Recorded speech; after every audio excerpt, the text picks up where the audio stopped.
When is The Last of Us 2 actually going to finally come out? My name's Henry Cooper, I'm here with Mr. Gareth Evans, and we've got a few little things to talk about around The Last of Us 2 and its potential release date, which may or may not be this year, it may or may not be next year. And a bit of a conversation about why Sony missed E3 and what they may have missed out on in terms of being able to promote themselves and their upcoming games. So the biggest one immediately is Death Stranding, but we're not really here to talk about that because we've done that. The really interesting one is The Last of Us 2, and there was a potential leak, and I say leak in quotes because it's not necessarily a leak. Ashley Johnson, who plays Ellie, she was speaking with Critical Role, who are they're like a YouTube series, and it's a bunch of voice actors, and they play D&D. They do games together, and it's just a little mini-series thing. I haven't watched it personally, but it's meant to be pretty good. And they have another show within their brand called Between the Sheets, and they were interviewing her, and she's part of the team as well. And the host asks, so when's The Last of Us coming out? And she went to say, I think it's coming out in Fair. Every time you post a photo. And so, he rudely talked over her, right? And he interrupted her. Quite professionally, I would imagine, to keep her straight. But she may not have even been making this mistake. Yeah, this is what everyone's talking about, right? Everyone's saying, if she was going to say February, or she was going to say fuck if I know, or she was going to say something else. But what was she actually going to say? Well, according to her Instagram, so she put up a post, a caption to a post. Happy 6th year anniversary, fam. That sounded really white saying that. Happy 6th anniversary, fam. Happy 6th year, fam, yeah. Obviously, she's talking about the 6th year anniversary of the original game, which was released on the 14th of June 2013. So it's been like everyone's been celebrating the anniversary of one of their favourite games. Yeah. It's been 6 years since that released recently, so that's what she's talking about there. So she goes on, this game changed my life, and I'm so proud and beyond grateful that I got to be part of it. Can't wait until the next one in your dang faces. Blah, blah, blah. And then someone naturally commented, tell us the release date, please, with a few sick faces. I don't even know what those emojis mean. And then she replied, I've been saying February 31st and October the 32nd for years, and everyone is acting like it's real. I stand behind those dates because they're definitely real. Now, in case you're not aware, February 31st doesn't exist. Maybe not in your universe. Doesn't exist. Maybe it does in the Last of Us world. Maybe because it's not our world. It's an alternate reality. If it was a leak, if she was about to leak it, then this is covering the tracks really well. Yeah. Or she was generally going to say February the 31st, and she's just been playing like that for you. I've never seen many interviews of her in the past, to be honest, so I couldn't say whether that's true or false. But I mean, it's justification. It kind of rings true, you could kind of say. Yeah, I mean, I think she's kind of like a playful piss taker kind of person. So I totally could see her just being like, oh yeah, it's going to be on this made up time. Well, the very next line in the interview, the very next question was, well, you obviously, you're the one who sets the release date. And they were like, yeah, I set the release date. Yeah, she's quite sarcastic. Yeah. Apparently that interviewer, I heard a rumor, I shouldn't be a rumor, it's either fact or it's not. It's that interviewer was her fiance. Yeah, because they had a lot of chemistry together. That's why and they were like, chummy and they're teasing us with the fucking release dates, arseholes. Yeah, he probably happy knows. Wedding. He probably Good luck with that wedding. Yeah, you go get married on the February 31st. I would love it when eventually we do get this release date and they actually just put up February 31st and just to see how many people they can dupe, because it will only take a few seconds. But cool, February. Oh wait, hang on. So that could be brief. It would have been convenient for her to say February, because I mean we've had a few leaks and there's a few bit of inside information from people who say that it's at least penciled in for February right now. There's a video game analyst called Daniel Ahmad. He's quite a prominent Twitter user as well as over in Reset Era, and he suggests that February 2020 is the current internal date at Naughty Dog, so that kind of backs up what we'd previously heard, which was Jason Schreier's tweet, right? And no, it wasn't it. No, the previous one was that there was a retail leak for, I think it was a Spanish or Italian website said that it was going to be in October, and I think there were a couple other different Spanish news outlets and stuff that all corroborated the same thing. Yeah. But that looks like it may not be true. But the thing that links that with the Jason Schreier story is that according to his various insider insider sources, Death Stranding has pushed The Last of Us out of the way. So Sony have moved Last of Us further away from Death Stranding so they can have that be the staple game of that season, and then they'll bring The Last of Us out later so it's got its own room to breathe and they're not kind of on top of each other. With Death Stranding now slated for November release. Yeah, November the 8th. That's pushed, apparently, The Last of Us 2 into February, is what Jason Schreier and Daniel Ahmed says. Yeah, the word February is mentioned there. So yeah, maybe not February 31st. Maybe he's penciled in somewhere else. And if you look at the actual schedule for early 2020, it would kind of be good. I mean, there's nothing January notable so far. And February's only got Gods and Monsters, that new Ubisoft game that they've announced. And then looking after that next couple of months, so yeah, you've got Final Fantasy VII Remake coming early March, mid-March, Animal Crossing. I can't say that those are going to have much of a crossover. Yeah, they're not exactly in direct competition. Vampire the Masquerade Bloodlines 2, March the 31st. And then in April, you've got Cyberpunk and Avengers. And you've got to think that there's got to be some sort of crossover with those games. But they're a clear 2 months from February. Either way, it's going to be a bad few months for our wallets. That's for sure.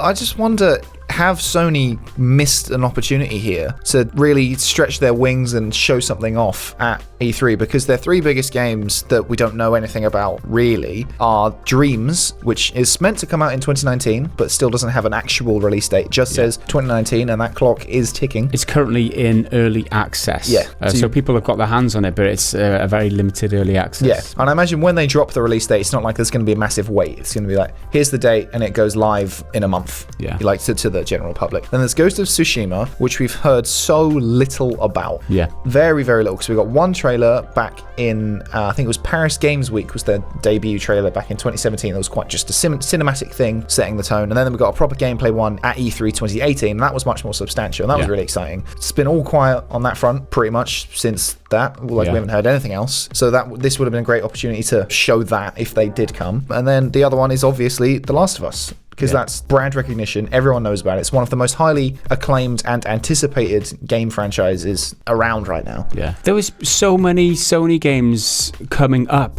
not so long ago. We were anticipating so many decent like first-party Sony exclusives. And there was all this hype and there was like everything was running fine. And then towards the end of last year, they cancelled PSX, the PlayStation Experience, which they'd been doing for like 4 years in a row in the US in December. It was supposed to be. So they cancelled that last year. Then they said they're not coming to E3. They've only shown off Death Stranding since, and they've only got these other three games. They've only got Ghost of Tsushima, Dreams, and The Last of Us, other than Death Stranding, left to go. And it just seems like that they're just out of the picture. The only thing that they got going for them is this Sony State of Play thing, right? And they said back when they cancelled announced they weren't coming to E3 this year, that a Sony representative said at the time, PlayStation fans mean the world to us, and we always want to innovate, think differently, and experiment with new ways to delight gamers. As a result, we have dedicated not to participate in E3. That is just such a backwards sentence. Like, we are innovating, we're experimenting towards something that delights gamers, therefore we're not coming to E3. We're not going to do anything. And what's that mean? Sony State of Play is innovative, experimental thing that delights gamers? I think not. They've all been pretty disappointing so far. We've not heard anything from the big games that we're anticipating. I don't know what's with them. Like, when are we going to hear more on the? I'm getting pretty heated here.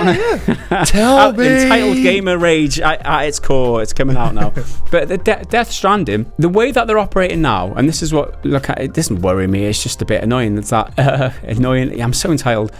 It's that Death Stranding we heard a lot about, right? And that's coming in November. I'm not particularly fussed about that game, I'll be honest, right? It's Ghost of Tsushima, yeah, I'll take it, but that's so far out that, again, it's probably not coming for another year at least. The Last of Us is one I've been anticipating, a sequel to one of my favourite games ever, and I want to see more, right? That's all I want to see, just a little bit more. Is that too much to ask? But lo and behold, the way that Sony are operating, I'm probably going to have to wait until after Death Stranding gets launched before they even think about putting out some information, because they're just focusing on these one games at a time. It just feels like a huge wind down at the moment for Sony. It's like, they're coming to the end of the console generation. The original Last of Us was released towards the end of the last console generation, so they could remaster it and make more money off which is exactly the remaster. I reckon they're going to do this time. Well, no, because they're talking about backwards compatibility now, aren't they? Remastering will probably come a lot further in the future when technology, but they're not remastering it just for the sake of bringing it to the PS5 this time, because there will be backwards compatibility. No, there's the sort of leak. No, it wasn't a leak. It was a patent a while ago saying that they want to implement this technology which will upscale stuff on the fly, like in the system, something like that. I can't really remember what it was in exact,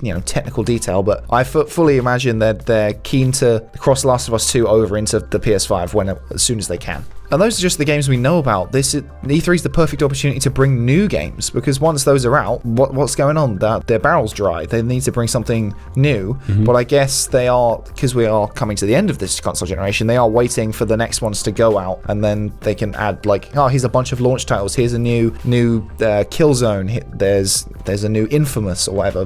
Recognizable brands. They've got to have something up their sleeve, right? Because this mode that they're in now, like low power mode, should we say? Sony's in low power economy mode at the moment. They're just not bringing anything exciting. I mean, I get that's probably going to rile some of the viewers up because they're fans of Sony or whatever, but this is just the way that I see it, right?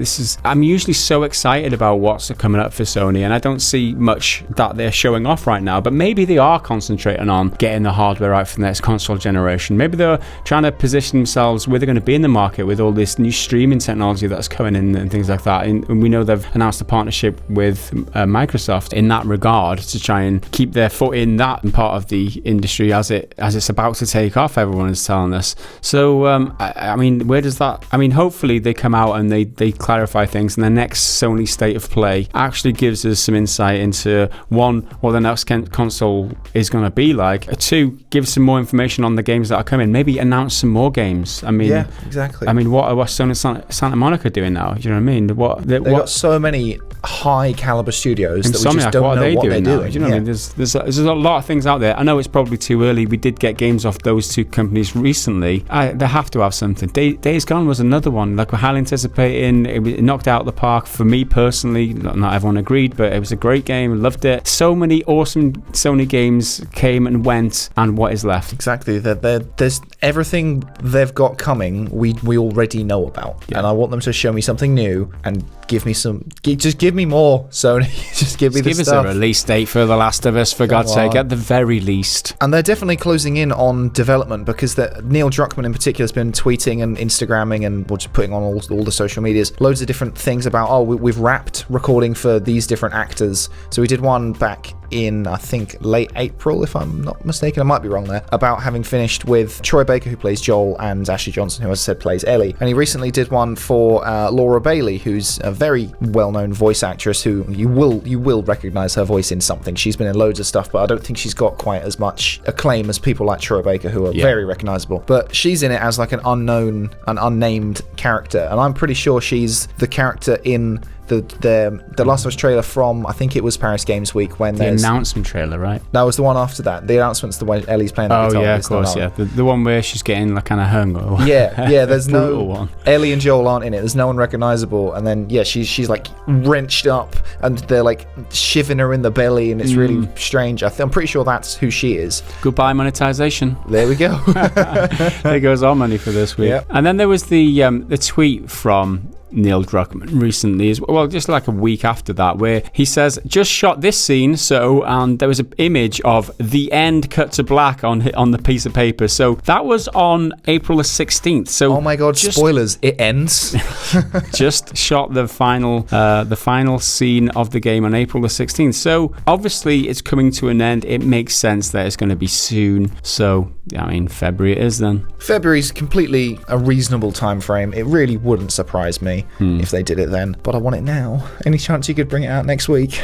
I've got a gap in my calendar for games. So that's just what we think about the latest Last of Us leak that may or may not be a leak. It could be coming in February, it could not. Maybe February 31st is the correct day, and it's just a little pocket of time, and we'll never get the game in our little real world. Remember to subscribe if you're new around here. If you like the content we've been making and you want to help us make it, go on over to patreon.com/prettygoodgaming. You'll get early access to our podcast, as well as our Discord channel and a bunch of other stuff. But anyway, I've been Henry. This has been Mr. Gareth Evans with me as usual. We'll see you next time. Bye for now.